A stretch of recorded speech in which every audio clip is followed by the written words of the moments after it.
Hello, good afternoon, everyone. Good afternoon, parents. Namaskar.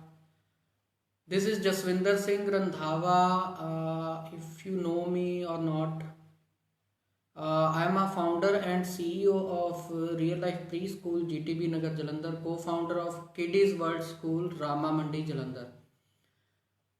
ये live session उन सभी parents के लिए और स्कूल्स के लिए भी बहुत इम्पॉर्टेंट है जो कि गवर्नमेंट के इंस्ट्रक्शंस के बाद में या तो स्कूल ओपन कर चुके हैं या ओपन करने जा रहे हैं। And I am specially concerned about the small kids because we are into pre school education from last 7 years। तो हमारा ज़्यादा जो अटैचमेंट है वो छोटे बच्चों के साथ है। मैं नहीं कहता कि बड़े बच्चों से हमारी कोई दुश्मनी है या कुछ ऐसा है। हर पेरेंट के लिए उसका बच्चा छोटा है बड़ा है वो उतना ही इम्पोर्टेंट है। वैसे ही हमारे लिए भी हर ह्यूमन हर बच्चा उतना ही इम्पोर्टेंट है जितना कि छोटा या बड़ा जो है वो हम डिफ्रेंशिएट नहीं कर सकते। बट यहाँ हम छोटों के बारे में ज़्यादा कंसर्न्ड क्यों हैं और ये लाइव सेशन जो है इसलिए क्यों कर रहे हैं कि यहाँ पे बहुत सारे पेरेंट्स जो हैं वो एक ऐसी डाउटफुल सिचुएशन में है जहाँ वो डिसाइड नहीं कर पा रहे कि अगर स्कूल खुल गए हैं तो क्या हमें अपने छोटे बच्चों को भी स्कूल भेजना शुरू करना चाहिए या नहीं करना चाहिए। मेरे पिछले वीडियोस अगर आप देखो तो मैं स्ट्रेट अवे मना कर रहा था कि नहीं, छोटे बच्चों को स्कूल नहीं भेजना चाहिए। तो उसका रीज़न भी है कि मैंने जो पीछे कहा वो गलत नहीं है। छोटे बच्चों के लिए इस पेंडेमिक के टाइम पे अपने आप को सेफली रखना इतना आसान नहीं है, बल्कि मैं कहूँगा कि डिफ़िकल्ट है। क्यों? क्योंकि उनको नहीं पता सोशल डिस्टेंसिंग क्या है, उनको नहीं पता कि मास्क क्यों पहना जाए, उनको नहीं पता कि सैनिटाइज जो है वो कब करना है। क्योंकि हमारे जब ये पेंडेमिक शुरू हुआ था, it is like I will tell you, अभी 2021 चल रहा है, 2020 में लॉकडाउन था। तो उस टाइम पे लॉकडाउन के पहले से ही जो थे नॉर्म्स शुरू हो गए थे स्कूल्स में कि बच्चे जो हैं वो जो है सैनिटाइजर लेके आएंगे। तो छोटे बच्चों के लिए सैनिटाइजर एक खेल बन गया था। छोटे बच्चों को जो भी पेरेंट्स घर से सैनिटाइजर भेजते वो उसको 2 मिनट में ख़त्म कर देते। तो यही सिचुएशन अब होने वाली है कि अगर स्कूल्स ओपन होते हैं और स्कूल्स आपको इंस्ट्रक्ट भी करेंगे कि अपने बच्चे के साथ सैनिटाइजर भी, हाँ उसको सॉरी बीच में कॉल्स आ जाती हैं तो डिस्कनेक्ट हो जाता है। तो अपने बच्चे को ये बताओ कि कैसे सोशल डिस्टेंसिंग मेंटेन रखनी है, जो कि सिर्फ हम बता सकते हैं बट वो छोटा बच्चा उसको मानेगा नहीं मानेगा, that is his choice. Even मैं आपको बोलूं कि अगर बड़े बच्चों का भी बोला जाए तो वो भी इस चीज़ को इतना सीरियसली नहीं लेते जब तक कि स्ट्रिक्टली उनको ना बोला जाए। तो छोटों की तो बात ही क्या है, वो तो मस्त मौले होते हैं, अपनी मर्जी के मालिक होते हैं, वो उसी की सुनते हैं जो उनको प्यार से बताए। तो अब क्वेश्चन ये आ गया कि कब तक हम अपने छोटे बच्चों को जो है वो स्कूल ना भेजें, क्योंकि पढ़ाई तो उतनी ही इम्पोर्टेंट बड़े बच्चों की है जितनी छोटों की है। तो अगर हम बच्चों को स्कूल ही नहीं भेज रहे तो उनकी पढ़ाई खराब हो रही है। कुछ पेरेंट्स का ऐसा व्यू था कि सर क्या क्या हुआ अगर हमारे बच्चे की इस साल नर्सरी नहीं हुई तो अगले साल नर्सरी कर लेगा तो उसको क्या फ़र्क पड़ेगा, 1 साल लेट कर लेगा। लेकिन यही बच्चा अगर 18 साल का है और उसकी +2 खराब हो रही है तो पेरेंट्स बहुत ज़्यादा वरीड है कि अरे इसका 1 साल खराब हो जाएगा तो क्या होगा। अरे साल तो सबका सेम ही है। मान लो आपके बच्चे का ये कोविड की वजह से ईयर खराब हो रहा है तो वो उतनी ही लेट वो +2 करेगा, उतनी ही लेट वो ग्रेजुएशन करेगा, उतनी ही लेट वो अपना करियर शुरू करेगा। तो year is important for every one at the same proportion. साल सबका बराबर है, टाइम सबका बराबर है। छोटे बच्चे को आप 1 साल लेट डालोगे, अगर उसका एक क्लास जो है वो मिस होगा तो उसका 1 साल बर्बाद होगा। ऐसे ही बड़े बच्चों का है। तो हम कितनी टेंशन कर देते हैं कई बार कि अगर हमारा बच्चा जो है वो किसी क्लास में, मान लो कि कोई बच्चा पढ़ाई में नालायक है और वो फेल हो जाता है, तो पेरेंट्स पूरा हल्ला कर देते हैं कि 1 साल बर्बाद कर दिया, पैसे बर्बाद कर दिए। तो अब क्या हो रहा है, आपके बच्चे ने अगर नर्सरी करनी थी और आपने इस साल नर्सरी नहीं करवाई, तो नेक्स्ट ईयर अगर स्कूल में आप उसको फिर से नर्सरी में डाल रहे हो तो आपके बच्चे का साल भी बर्बाद हो गया और आपकी फीस भी बर्बाद होगी, क्योंकि आपने सोचा मैंने नर्सरी की फीस बचा ली, आपने बचाई थोड़ा, आपको तो नेक्स्ट ईयर पे करनी पड़ेगी। तो अब मैं ये कह रहा हूं कि आपको छोटे बच्चों को भी स्कूल भेजना चाहिए, लेकिन किस तरह के स्कूल्स में भेजें। छोटे बच्चों को आप ऐसे स्कूल में भेजें, पहले खुद से जाके आप वहां पे उनका सिस्टम चेक करें, how they are managing classes, कितने बच्चे एट ए टाइम जो है वो क्लास में होते हैं, कैसे वो क्लासरूम को सैनिटाइज करते हैं, कैसे वो बच्चों को जो है वो उनकी सोशल डिस्टेंसिंग मेंटेन करते हैं, कैसे वो चेक करते हैं कि अगर कोई पेरेंट बच्चे को छोड़ने आया है तो कहीं बच्चे को कोल्ड कफ या फीवर वगैरह तो नहीं है, तो ऐसे बच्चे को हम रिसीव ना करें, कैसे उनका सैनिटाइजेशन का और हर पूरा सिस्टम जो है वो उनको चेक करना है, और that too in a random way. ये नहीं कि आपने बोला कि हमें चेक करवा दो और स्कूल ने फॉर्मेलिटी कर दी उस टाइम पे, तो सैनिटाइजर स्टैंड लगा दिया, ठीक है, और वो इंफ्रारेड थर्मामीटर दिखा दिया जी हम ऐसे चेक करते हैं, लेकिन एक्चुअल में प्रैक्टिकली वो सब नहीं होता। तो ऐसे स्कूल में नहीं डालना। सेकंड थिंग, आपने ये देखना है कि क्या जब स्कूल खुले तो वो वाले स्कूल्स में एकदम से रश तो नहीं होना शुरू हो गया। आपको ये देखना है कि जो स्कूल एक बैच में 5 से 7 बच्चों को जो है वही बुला रहे हैं और इस तरीके से वो मैनेज कर रहे हैं, specially for the small kids, वहां पे मैं अपने बच्चे को भेज सकूं, वहां पे मुझे लग रहा है कि सेफ है।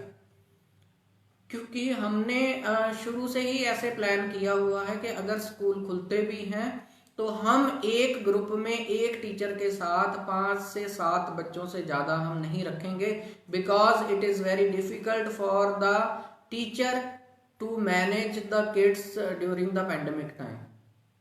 एक तरफ सरकार हमें ये भी डरा रही है कि थर्ड वेव आने वाली है, तो स्कूल और गवर्नमेंट ने तो सीधा सीधा बोल दिया कि आप कंसेंट लेटर लिख के साइन करके भेज दो, school and government is not responsible if your child, भगवान ना करे, उसको इन्फेक्शन होता है। तो क्यों नहीं school responsible? School is responsible because school में ही जो है वहाँ पे बच्चे अलग अलग घरों से आएंगे, वहाँ पे बच्चे एक दूसरे के साथ बैठेंगे, वहाँ पे बच्चे जो है एक दूसरे के साथ खाएंगे, एक्टिविटीज करेंगे, पढ़ाई करेंगे।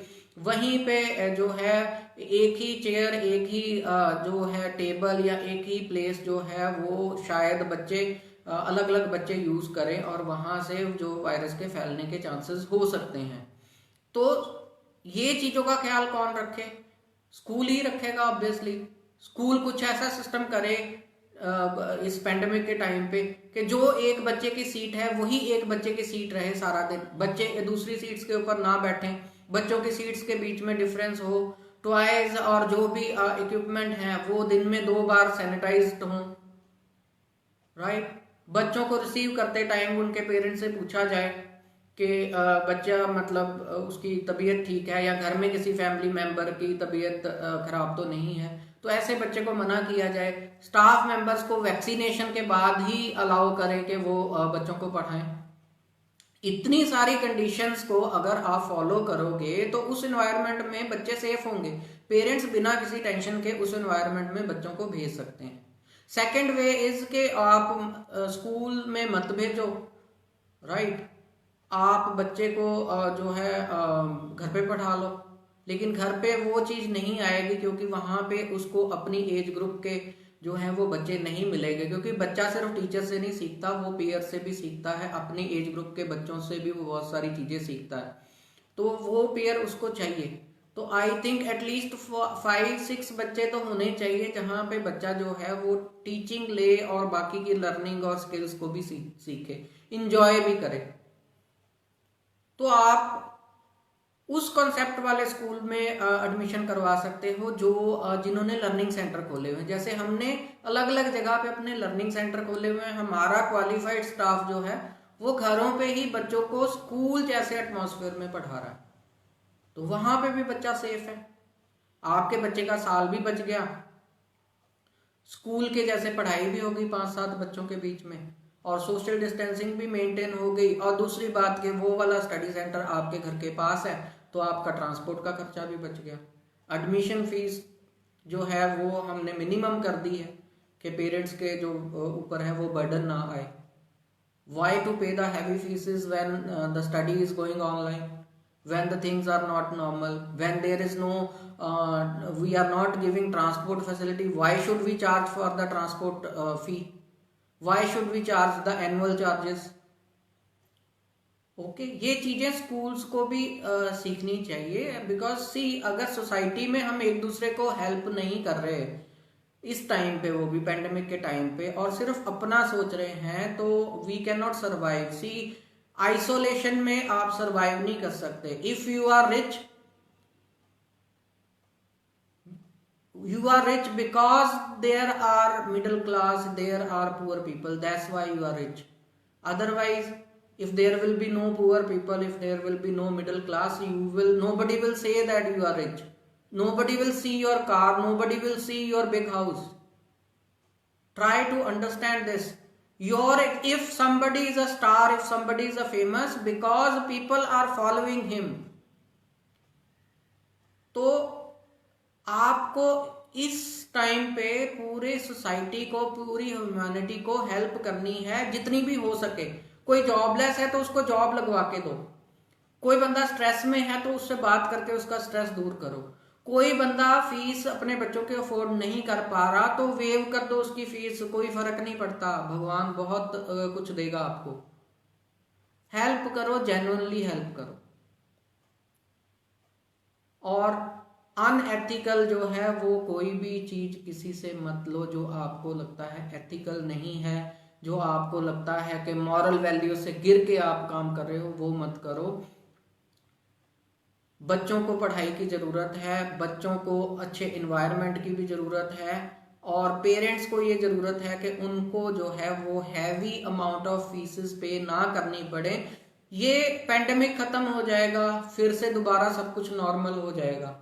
धीरे धीरे जो जिनकी फाइनेंशियल कंडीशंस बिगड़ी हैं वो भी इम्प्रूव हो जाएंगी। कहते हैं टाइम एक जैसा नहीं रहता, आज थोड़ा सा बुरा है तो अच्छा भी आएगा, रात है तो दिन भी आएगा। तो उस टाइम पे वो लोग आपको याद करेंगे जिनको आपने सपोर्ट किया था। तो मैं जसविंदर सिंह रंधावा एक बार फिर से मैसेज दे रहा हूं आप सभी को कि अपने बच्चों को स्कूल भेजें, लेकिन आपका पूरा राइट बनता है कि उस स्कूल को आप चेक करें कि कहाँ पे आप अपने बच्चे को भेज रहे हैं, वहां आपका बच्चा सेफ है कि नहीं। मेरे से आपने बच्चों की स्टडी के रिलेटेड कोई भी हेल्प लेनी है तो you can contact me at 8427829974 पे आप कॉल कर लें। दिल खोल के मैं आपकी हेल्प करूंगा, आपको जो भी राइट सजेशन होगा मेरे अकॉर्डिंगली वो दूंगा। अपने लालच के लिए मैं ये नहीं कहूंगा आप हमारे स्कूल में एडमिशन करवा दो या हमारे स्टडी सेंटर में भेजो या ऐसे करो या वैसे करो। जो भी जेन्युइन होगा, जो भी राइट होगा, वो चीज मैं आपको बताऊंगा आपके लिए और आपके बच्चे के लिए। तो ये लाइव सेशन यहीं पे खत्म करते हैं। शायद बीच में डिस्कनेक्ट भी हो गया था, तो हो सकता है कहीं कहीं आवाज की भी प्रॉब्लम आ रही हो। तो thank you very much for watching me live, and this video will be there on Facebook, and I hope you will share it with others also to help other parents जो इस time इस critical situation में है कि बच्चे भेजें या ना भेजें। पेरेंट्स एग्री कर रहे हैं तो ग्रैंड पेरेंट्स कह देते हैं कि नहीं भेजना, अभी सेफ्टी नहीं है, बच्चों की वैक्सीन नहीं आई। सर वैक्सीन लगने के बाद भी लोग अनसेफ हैं, क्योंकि वैक्सीन लगने के बाद भी कोविड हो रहा है। और कब तक हम छुप के बैठे रहेंगे? हमें इस सिचुएशन को फेस करना है, हमें लाइफ को नॉर्मल करना है, और हमें जो है कैलकुलेटेड रिस्क लेना है हर काम के लिए। बाकी जगह पे हम जा रहे हैं, बच्चों को लेके भी जा रहे हैं, ठीक है, वहां पे हमें पता होता है कि हमारी देखरेख में है, हमारी सुपरविजन में है, तो हम ख्याल रखेंगे सेफ्टी का। यही चीज टीचर्स को और स्कूल के स्टाफ को देखनी है कि हमारी रिस्पॉन्सिबिलिटी पे है, हमारी सुपरविजन पे है, तो हम टेक केयर करेंगे, as a parent take care करेंगे, जैसे पेरेंट्स करते हैं वैसे ही हम करेंगे। और हम रिस्पॉन्सिबिलिटी लेंगे कि आपका बच्चा जो है वो हमारे स्कूल के इन्वायरमेंट में वो सेफ एंड सिक्योर है। Thank you very much everyone, bye bye, take care.